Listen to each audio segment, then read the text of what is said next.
Welcome, Age of Vintage Society. Heartbreak, struggle, love affairs and a dark secret that she tried to hide until the day she died. In her time on Earth, starlet Merle Oberon lived 1,000 lives. Her devastating beauty propelled her to stardom, but the scandalous circumstances of her birth haunted her throughout her life. It was only after her death that her truth was finally exposed. How did Merle Oberon realise that her sister was actually her mother all along? Make sure to watch the video until the end and leave your thoughts in the comments. If you are new here, join our wonderful community by subscribing to the Age of Vintage channel. Merle Oberon, Hollywood's Dark Angel. The Tasmanian liar, caught in a lie, Merle Oberon. Actress Merle Oberon's dark, ageless beauty brought her fame in such films as Wuthering Heights and The Scarlet Pimpernel. She ranked among the most striking performers during the early years of sound cinema in Britain. The career of this legendary beauty reverses the received wisdom that British cinema produced nice, natural girls, while Hollywood was all glamour and artificiality.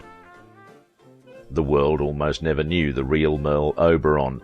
For the old Hollywood set she circled in, the actress was just another leading lady, a go-to choice for directors of big-budget flicks. Her charisma was infectious, and she simply didn't look like every other blonde and blue-eyed gal in industry. The public fell head over heels for her, and she certainly wore her success well, but it wouldn't be until after her death that the truth behind her identity was revealed. Merle Oberon was a beautiful dark-haired leading lady of British and American films, who became more famous for the films she didn't make than for the films she did. Her best period was the 1930s and 1940s, because after the 1950s her career just faded away, and she made only sporadic appearances.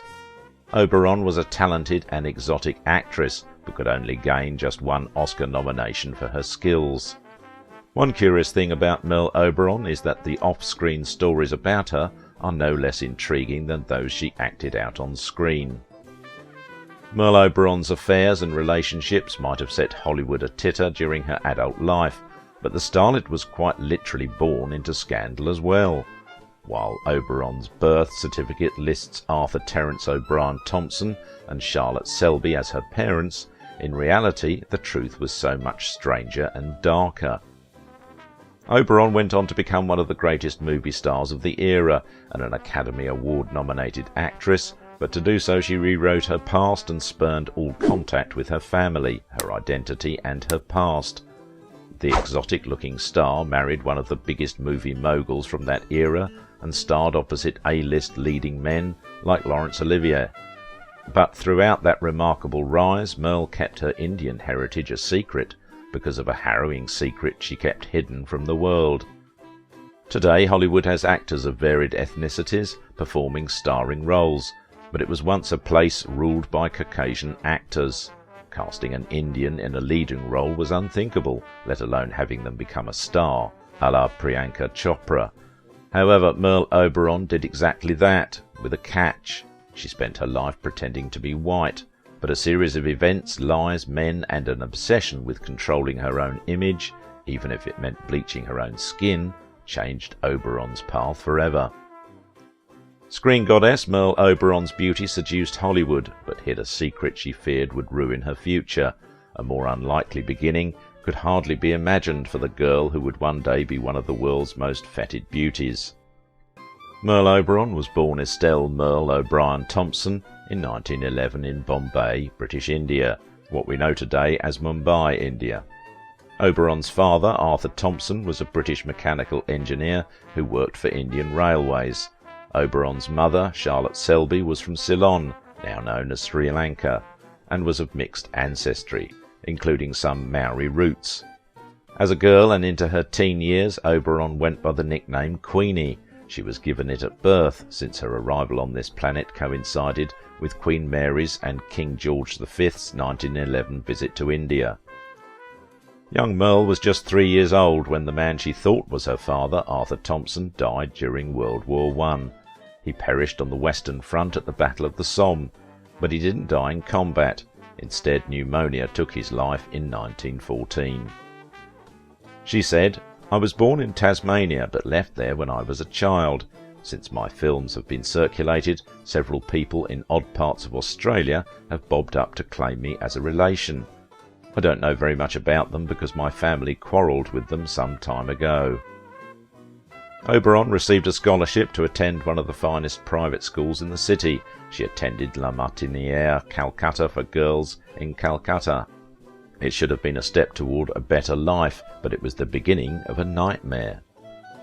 Oberon was relentlessly bullied at school. They targeted her home life. She had no father anymore, and her single mother was poor and a woman of colour.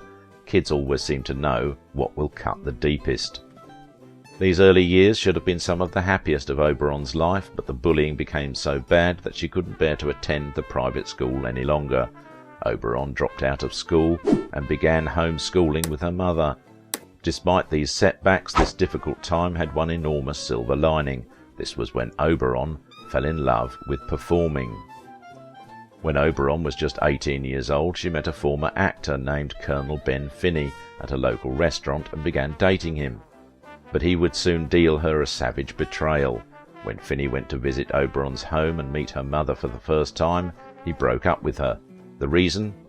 Oberon's mother was a woman of colour. Despite this heinous rejection, Oberon stayed in contact with Finney. Turns out that this was definitely a good move for the aspiring actress. Finney knew the Irish director Rex Ingram, who was working out of a French film studio at the time. Finney suggested that Oberon go to France to meet the director and jumpstart her film career. It was a gamble, but it paid off in a big way.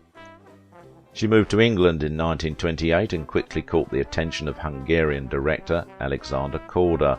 Korda cast her as Anne Boleyn in his 1933 film The Private Life of Henry VIII, crediting her under the name of Merle Oberon. The role would become her breakout, boosting her professional and personal life. After a stint in the UK, decided to have a go at the big league, Los Angeles. "They're trying to make me the first glamour girl of England," she explained in 1935. "I don't look like any of the other movie stars over there. I think personally that California is the proper setting for the Wonder Woman of the screen. Any glamour girl would wilt away beneath the stern reality of a typical London fog." So California it was. She became Hollywood royalty nearly overnight, thanks to a contract with legendary producer Samuel Goldwyn. Her dark hair and almond eyes set her apart from the blonde and blue-eyed ladies typical of the silver screen. But Oberon was a tough cookie and went on to do campaigns with Max Factor and Maybelline, even if many had a cringe-worthy cover-up-your-exotic-features kind of angle. When it came to the silver screen, film crews even developed new lighting techniques to camouflage her scars. I'm not just talking about some dry skin here. Oberon suffered from cosmetic poisoning twice due to an allergic reaction to the heavy makeup used in Hollywood. Although she went to a skin specialist and underwent multiple dermabrasion procedures, her scars could still be seen if she did not use makeup. After suffering a pretty gnarly car crash in 1937, Oberon's already delicate skin was marred with facial scarring that could be seen on camera. Luckily for her, cinematographer Lucien Ballard invented a small light that could be mounted directly to the side of the camera. It could then light the subject directly, washing away any unseemly blemishes. Oberon would later marry Ballard. Films like The Scarlet Pimpernel, I, Claudius and Wuthering Heights filled her filmography. She earned her Oscar nomination for 1935's The Dark Angel. Simultaneously, Oberon embarked on a marriage with Korda. She became Lady Korda, which would end in 1945. She married thrice more before passing away in 1979. Her last film was 1973's Interval. While working, Oberon reportedly refused to appear on camera without makeup, now understood to be about masking her darker complexion. She died without revealing the truth of her identity. It wasn't until the publication of her 1983 biography, written by Charles Hyam, that her ancestry came to light. Why did Oberon and Korda go to such lengths to mask her identity? The answer is simple. Hollywood at the time wouldn't have allowed it. In the movies at that time, a woman of mixed race was not acceptable. The racism of the period made it very explicit. Merle's Anglo-Indian background was a major obstacle to her becoming a star. Tasmania was chosen as her new birthplace because it was so far from the USA and Europe and was generally considered to be British to its core.